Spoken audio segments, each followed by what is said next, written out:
Because I'm such a huge advocate for learning, it's almost like nothing is off limits. We can learn from anyone, anything, any place, and any time. Because of this, another place that I really think people can learn a lot from is mistakes. You can learn from my mistakes, I can learn from your mistakes. And because of the way social media is set up right now, everybody's wins and losses are posted up online for the world to see. And I think it's a great resource as well. I decided to have a conversation about this with my friend John, who is somebody who's also on social media and advocates for the goodness of humanity. So I wanted to talk about this with you, John, because in the world that we live in now, social media and the news have such a big influence on people. I see two ways. We witness things happening and we are able to comment, we are able to react to it and say, oh, this is happening in this country because of social media, because of the news and technology that we have now. We're able to hear of the news like instantly. And basically what's happening there feels like it's also happening here with us. But what I've seen is that people only tend to do the reaction thing that, oh, this is happening, it's terrible, we shouldn't allow that. Let's make a hashtag trend as soon as possible. Let's try and see what we can force people to do. We need justice, we need this and that. But I don't see a lot of people taking lessons from these situations that happen, right? And granted, maybe one or two people do take lessons, or it's a moment for awareness and some kind of education. But how do we learn from others? What are the practical steps that you, in your opinion or from your experience, you think people can apply to really learn from others? So the one I mentioned to you was, let's say, the odd thing that's happened for me recently. I've been comparing the two situations. So let's take a look at what was quite scandalous last year, the whole entanglement issue with Will Smith and his wife. Yeah. And then very recently, what I suggested to you was this guy, the Derek Jackson guy, that, by the way, a lot of guys, they despise this. Like they hate on him from the get-go. And so now you have two situations of infidelity, one where the man has cheated, one where the woman has cheated, one who is far more famous than the other. You have all these little things that make it nice to compare the two as far as, like a case study or whatever. And some things became clear to me very quickly. It's like, first of all, when these mistakes happen, we can get stuck in the hype of it. Just the hype of the fact that you made a mistake. I remember feeling just like high school, any dumb thing, we call it tear, shiwambo, shiwambo, when you tear, when you now break English. So you could tear, and then it's like, you can't even rationally explain to people like, guys, English came to us on a boat. Like, none of us speak English at home, at least, as a first language. Yeah. But you could never get through to people like that because of the hype of it that time. We want to confirm you've made a mistake so that we can laugh at it collectively and make it clear that, yeah, you are an example of what not. And then we just, as far as solutions, how do we realistically go about this? The fact that everyone makes mistakes, all these things are easily excluded. And I think there's something about, like I said, the hype of the mistake at the time that it's happening. So when we look at these two situations, I was looking at, coming back now to these couples, some people will never accept when you say, oh, you cheated, but I made a mistake. And then no one ever wants to hear that. Oh, a mistake, how? Did you not have to plan to do certain things? Were not aware of your attraction to the person beforehand to be able to say, okay, maybe I should stay away or whatever. So as far as the mistake, I'm starting to see now why I wanted to use those as examples, because I see now how it can actually, qualify as a mistake, and a very serious one at that, obviously, where others are affected. But it's a mistake because I look at now, what about all the couples who bounce back from these things. Mm. Those who do bounce back means it's a mistake and they were able to put in the work to rectify what was wrong, character-wise, personality-wise, in terms of the dynamic between the two. You addressed your traumas from before that had developed perhaps personality traits or character traits that led to, the mistake now in the present.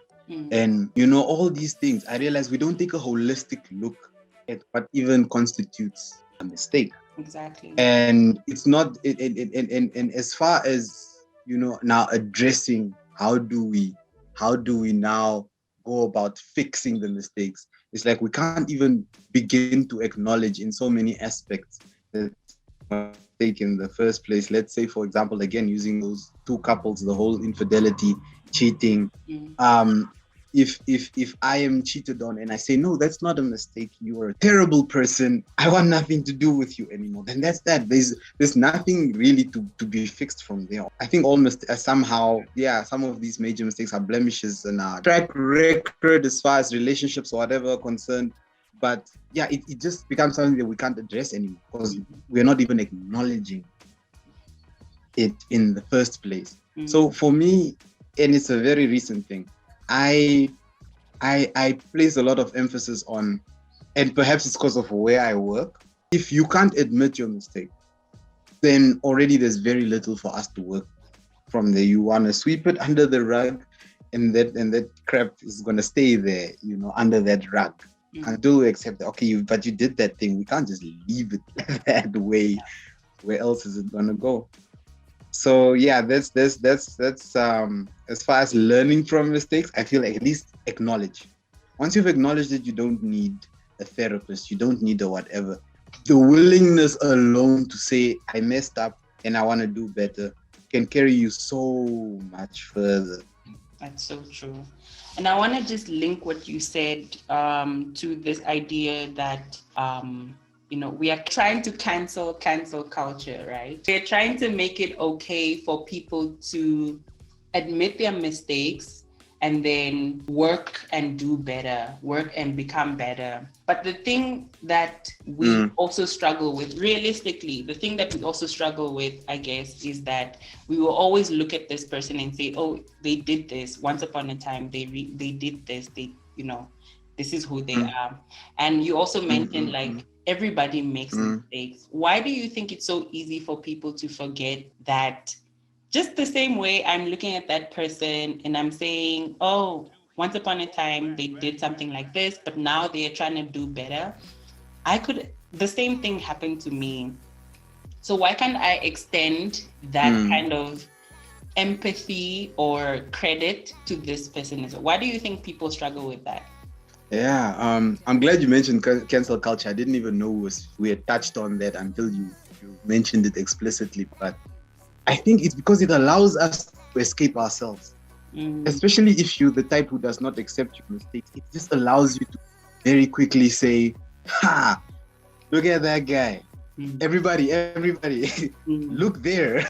And let's laugh at that person. Let's all, even if most of us have done the same thing before. And then we don't have to perhaps, like I said, perhaps internalize, acknowledge, come to terms with how bad we've messed up. It's shifting. I think there is a term for that where you sort of just want to shift that attention even from your own, just not to be conscious of it really for as long as possible. Because the thing is, these things are not pleasant to even just think of. That's one thing that I was even having a discussion with my mother. Like, nobody can take negative criticism for long enough without literally having a physical reaction. Your endorphin levels, cortisol levels will go up, whatever. It will literally cause a physical reaction. And so, I think it becomes now just easy for us to, when you have all these unpleasant thoughts about where you've messed up, could you have been in a better place currently had the past events not taken place? It sometimes gets heavy when you don't develop a part of like, okay, how do I improve on that? Because it's realistic that you have to mess up. At some point, no one's perfect. no matter whether it's your job, relationships, friends, even if it comes to like school, whatever it may be, you need to be able to look at yourself and say, I messed up. But it's just not a culture in our society anymore. And you could blame social media. We touched on that initially. I wouldn't blame it, but I would say a significant, maybe even substantial portion is to blame for why, we don't really own up to it, because now the whole, creating this perfect image thing that goes on social media, oftentimes we forget that I'm not going to take a picture of myself in my worst moments and upload it for the whole world to see. Exactly. There's this collective warped perception about how we should all be that already existed even before social media. People constantly telling you, be like this, be like that. At this age, you're supposed to have this. Yeah. You should have this type of job.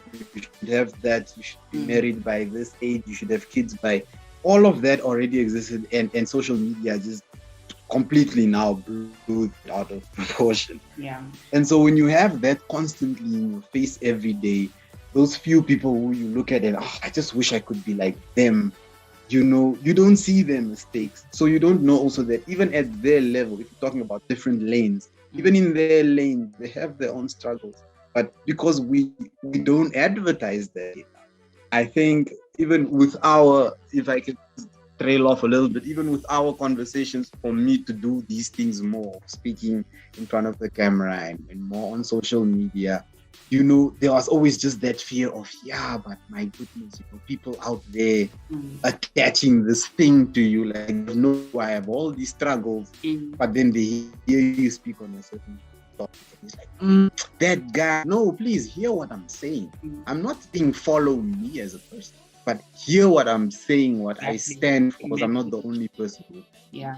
But it's just too easy to get lost because we remain on the surface of everything. And perhaps it's the mediums that we use that only allow the surface anyways to be rewarded. I post a picture, I get a whole bunch of likes. I post a video, I want to see how many views it has, But if the video has 10,000 views, how many of those 10,000 people were actually laughing at? Exactly. At the end of the day. Yeah, so there's a lot of surface level stuff, unfortunately, that we're dealing with, that I think in our day and age makes it that much hard to be authentic and to own up to who you are, to accept that the mistake you're making now, we're 7 billion on this planet, there's millions others doing the exact same thing at the exact same moment. It just becomes so difficult to really accept that, I don't need to get bogged down on the little mistakes that I make. Yeah. No, that's pretty solid.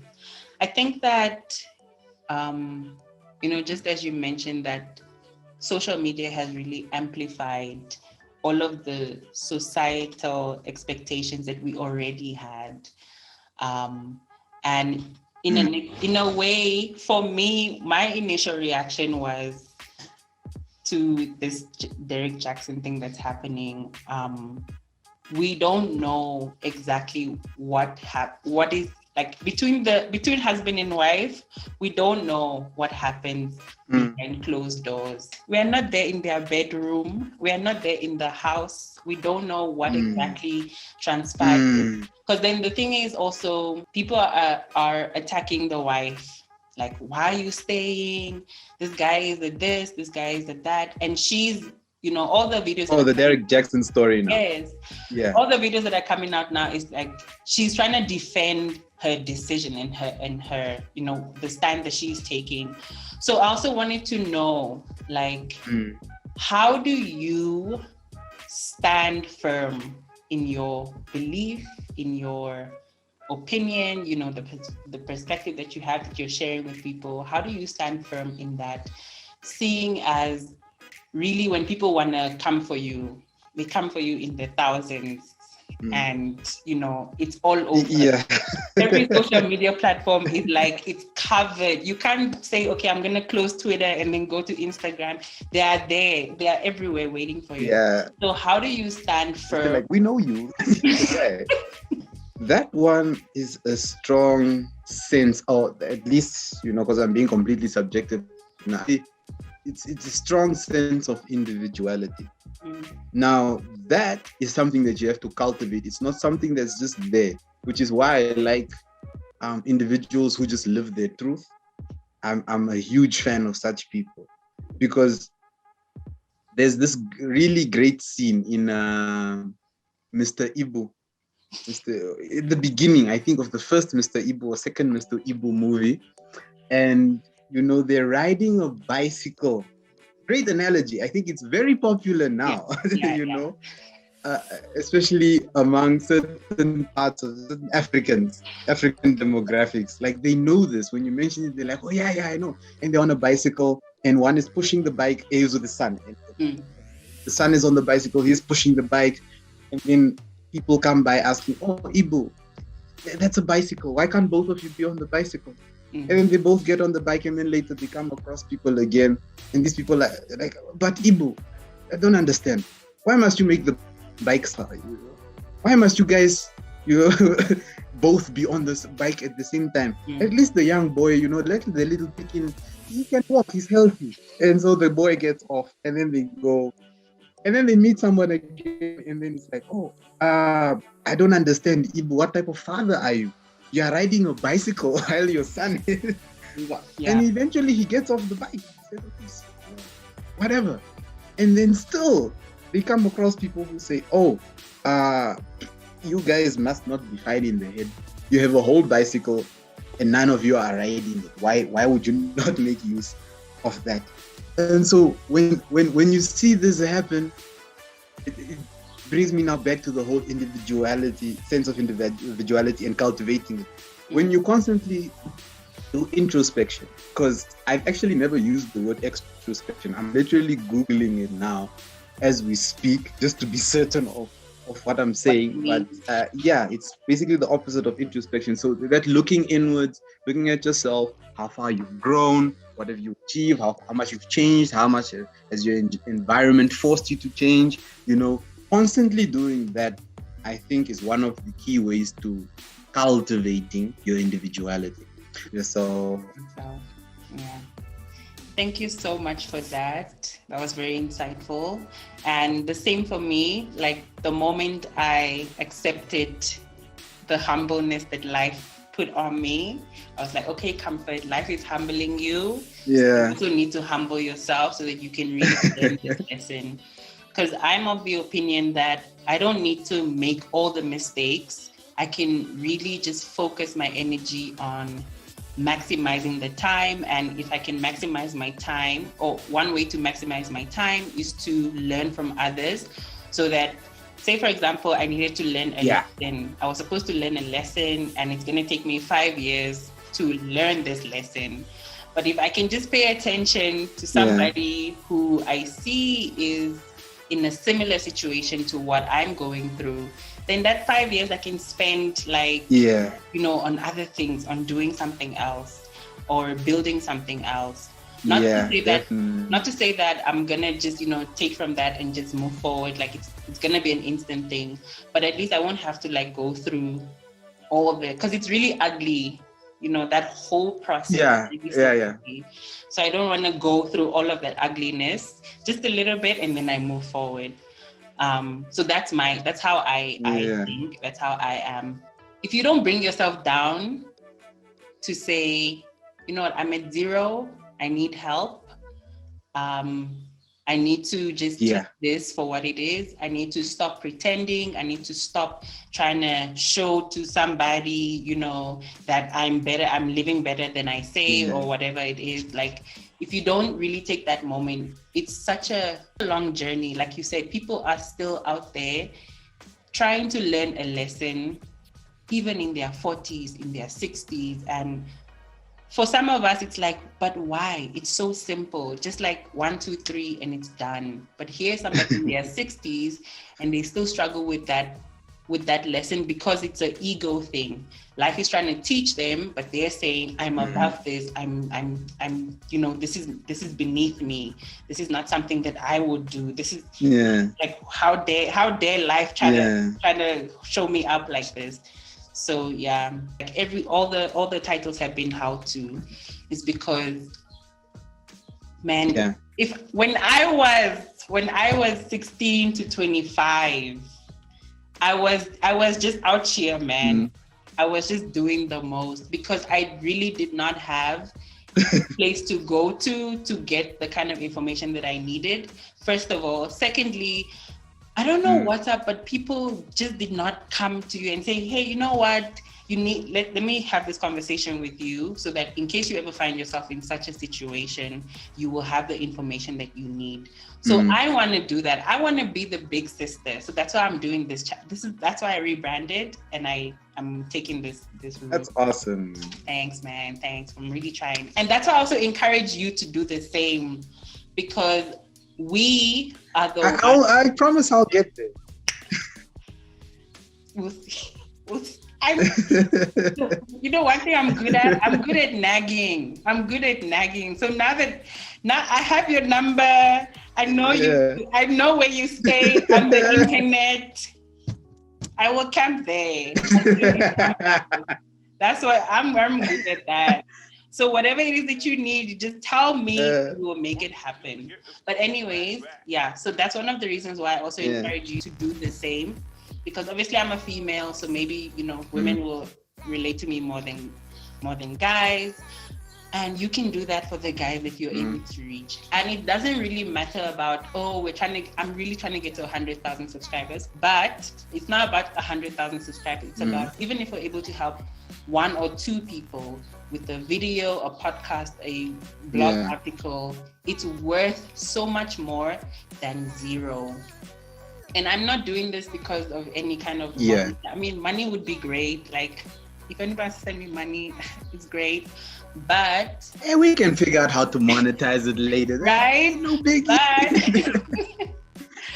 But like, I think it's so much more valuable that one piece of information can really be the game changer for somebody's life, and that's what I'm here for. That's all I'm doing it for.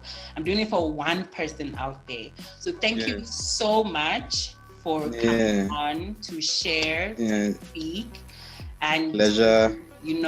Pleasure. Really to share your experience, because we need that. We need people to share, to help us learn, to do better.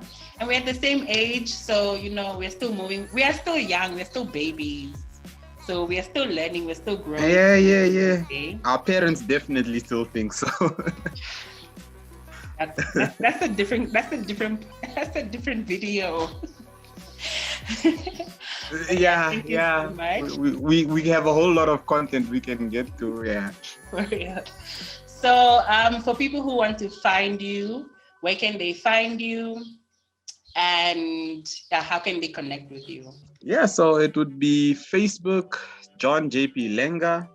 All right, so we can find you on Facebook at John LP Lenga, and all the other platforms will come later. I will hold you to it. Yeah, they are coming in the pipeline. We just don't know how long the pipe is. That's the problem. All right. Thank you so much. I hope that you learned a lot from our conversation, as I did. If you would like to connect with John, check out the link in the description down below. Leave your comments and your questions in the comment section down below. I'm always rooting for your success. Give this video a thumbs up if you enjoy it. Consider subscribing to the channel, and I will see you in the next one. Bye. If you would like to connect with John, check out the link to his Facebook down in this comment. Oh my gosh.